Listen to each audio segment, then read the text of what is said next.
Hi, Thumos gentlemen, welcome back. This is part 3 of the Portals of Transformation series. We're going to be calling this Know Thyself. Okay, you may have heard it before. What does it mean to know yourself? It sounds good, we've heard it from the philosophers, but what does it mean?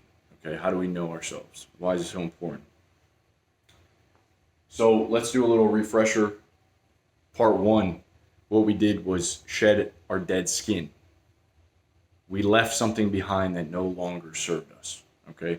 In order to evolve, we had to lose something. We had to give something up, make a sacrifice. The snake that cannot shed its skin perishes. In part 2, what we realized was that many of us were hiding behind a mask.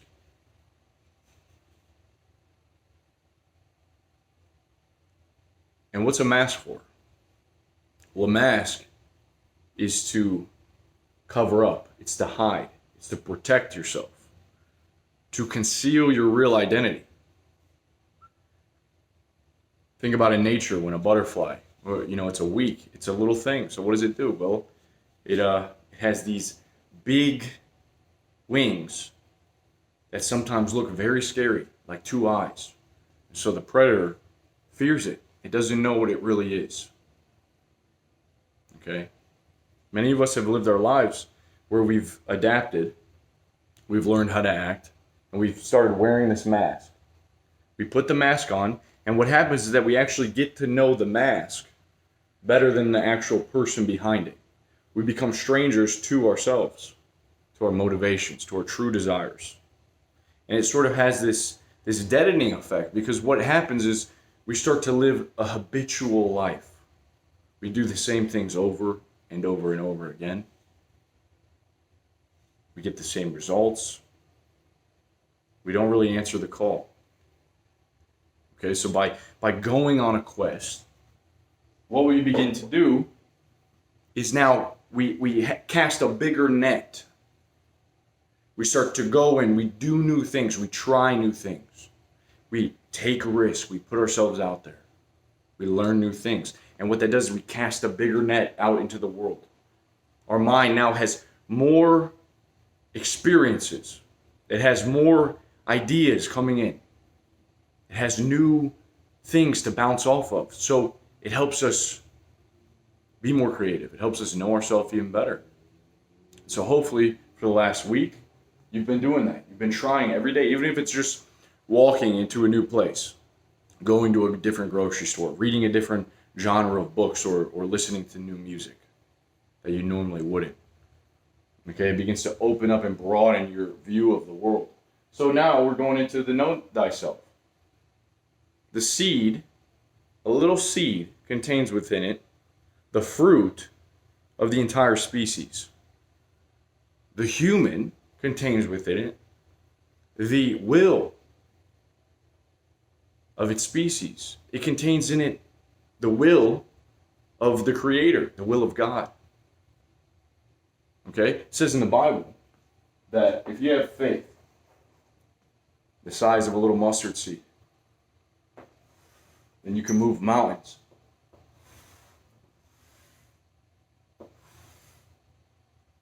If you can figure out the will that's inside of the mustard seed, if you have faith in that will, anything is possible. There's no obstacle that is great enough that cannot be moved. But you have to understand what lies inside. And so many of us I begin to realize, have become unaware of what lies inside. And this is your motivation. This is your desire. So we have to figure that out. And I think that one way we are disillusioned is because, first off, we have to stop beating ourselves up.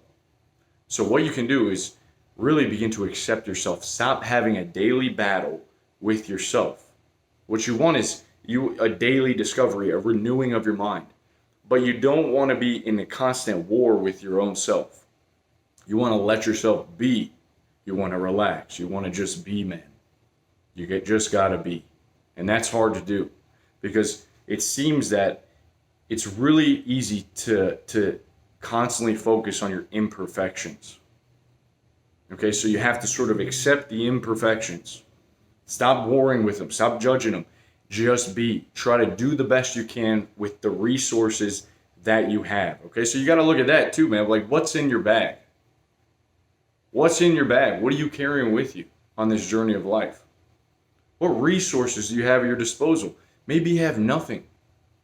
Maybe you have a lot. What do you have to work with? Take an honest look at yourself. What do you have to work with? What are the tools you have? What skills? Maybe desires. A good way to do this is to go back in time when you were younger, to see the habits that you begin to form when you were younger, or maybe the things that you did on a constant basis with your parents, the churches you went to, the places, the parks you visited. What did you enjoy doing? Were you constantly changing hobbies?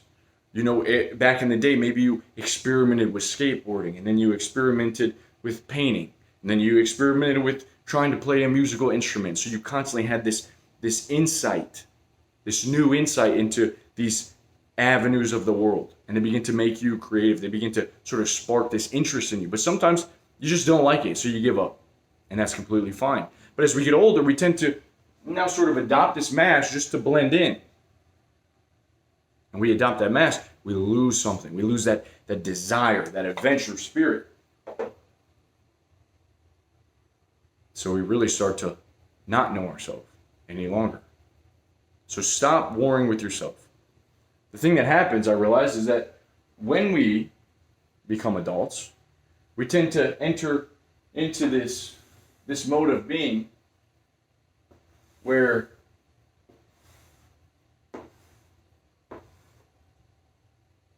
we get really involved with the world. Okay? And a good way to look at this is coming from the book The Levels of Energy by Richard Dawson, I believe. And the way that he put it is that down here, at the lowest part of this pyramid, you have stuff like anger.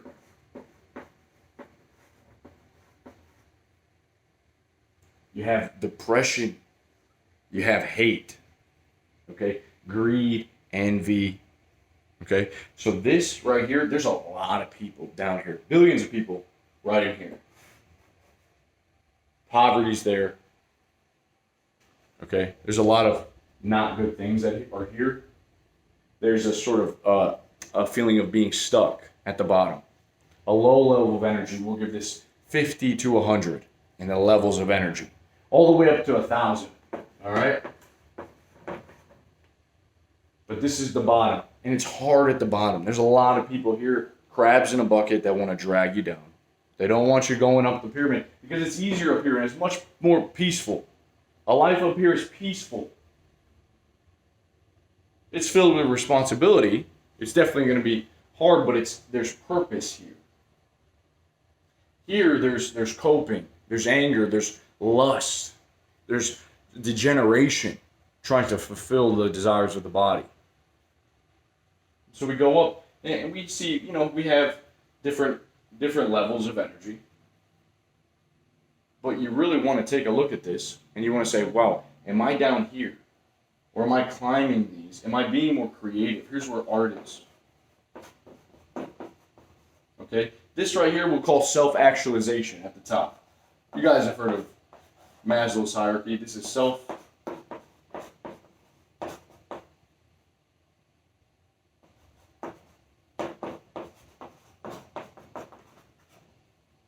self-actualization at the top. Okay? So you've got to realize, where are you playing the game? Because if you're down here, you'll never know the seat of self. You'll never know yourself. And you run from your desires. You start to live a life that you constantly know that you can do better than this. The potential that you have is not going to get filled being down here. Warring against politics. Arguing on media. Putting people down. None of that actually does anything for you in the grand scheme. So where are you going to play, man? What field are you going to be playing?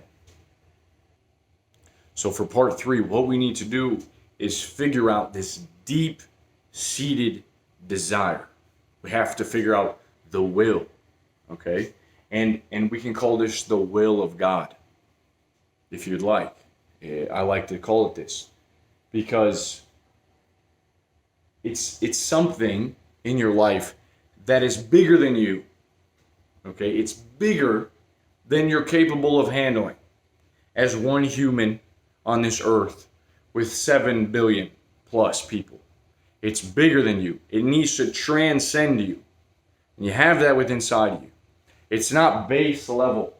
It's not just to fulfill the desires of the flesh. It's bigger than you. Okay? And so it's a gigantic goal that takes extraordinary will and conviction, just like the mustard seed. It takes extraordinary faith in order to move that obstacle.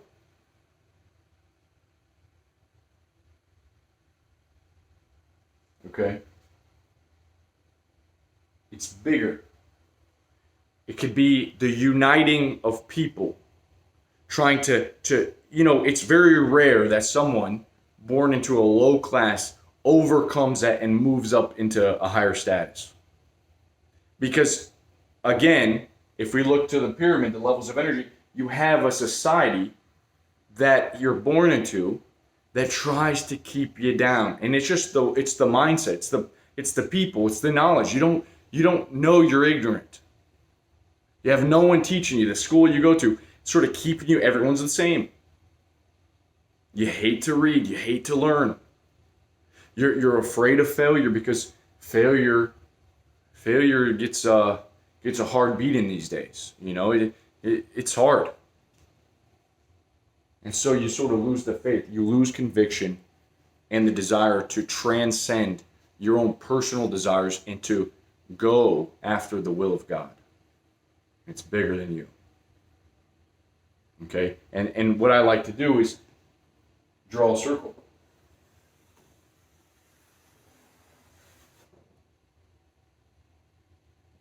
And circles are powerful things, man. The sphere.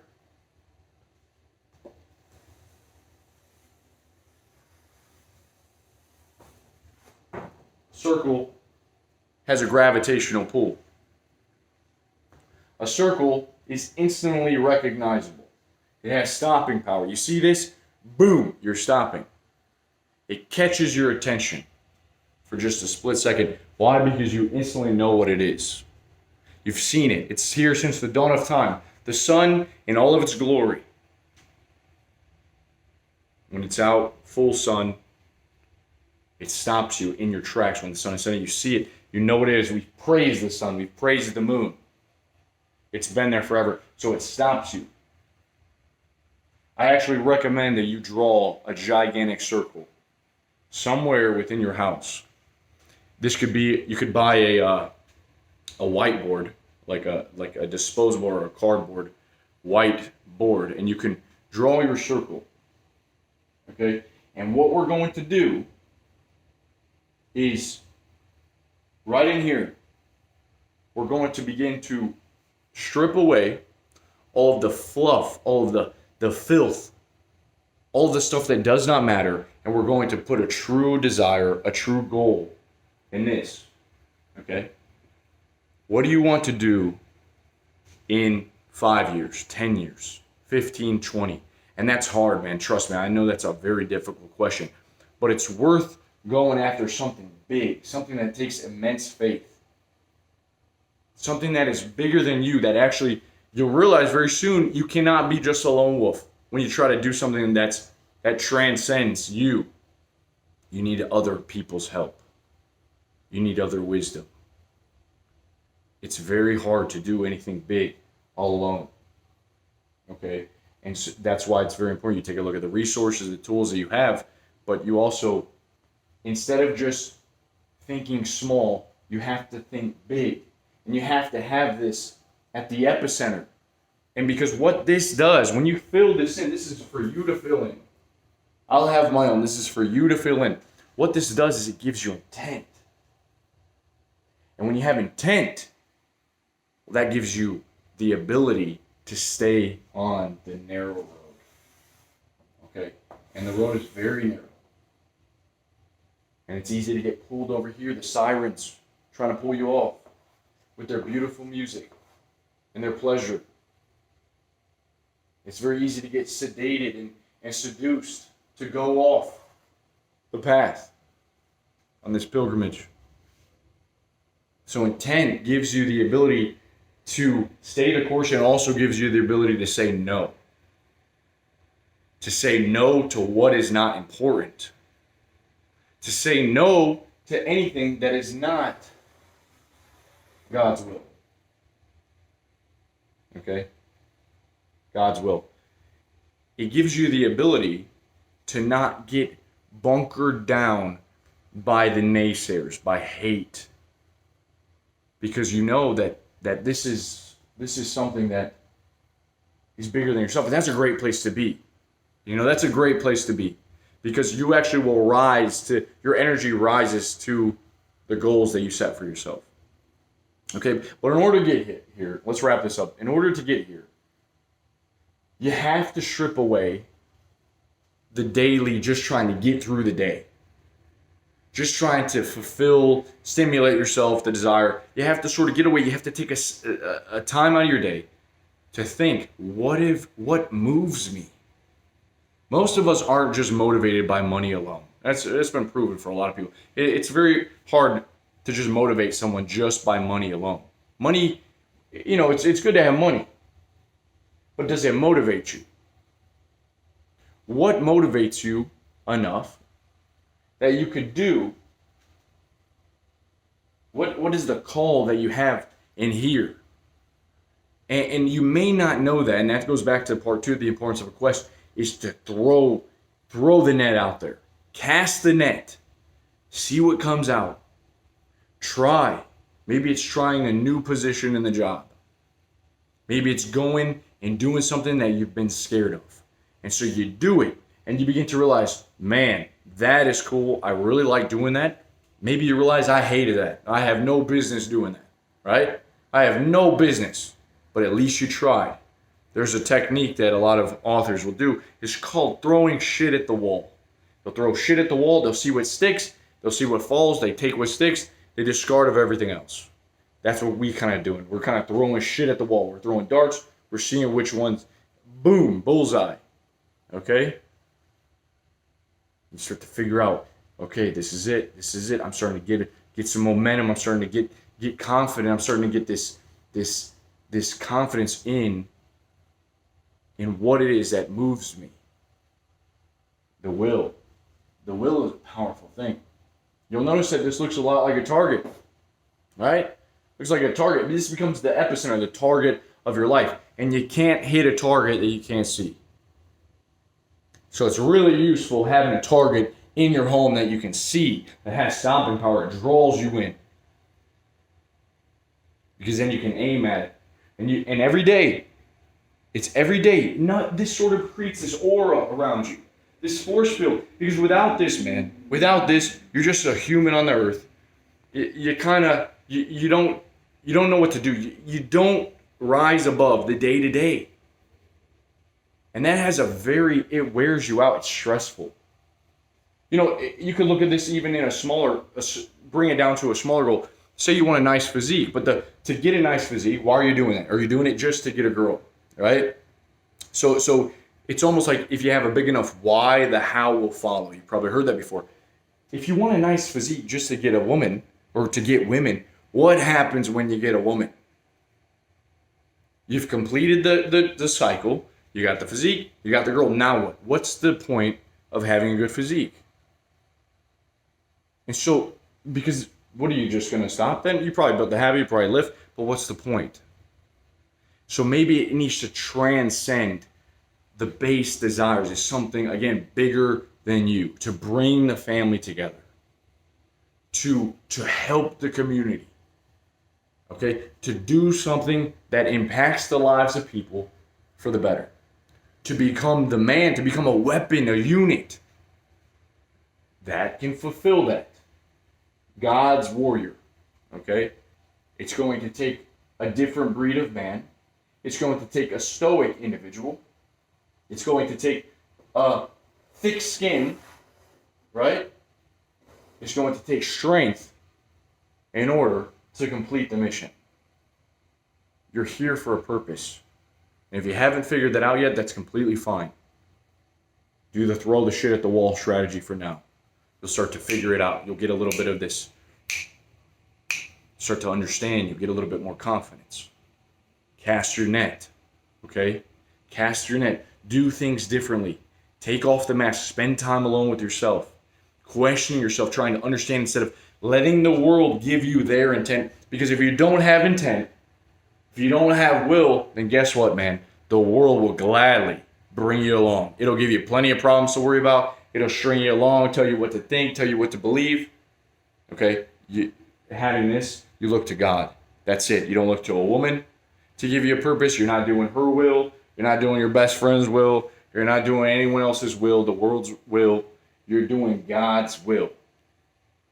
And that becomes a force, a powerful force in your life. All right? That's it, guys. Part 3, Know Thyself. And I will see you soon. Take care. Have a blessed day. Peace.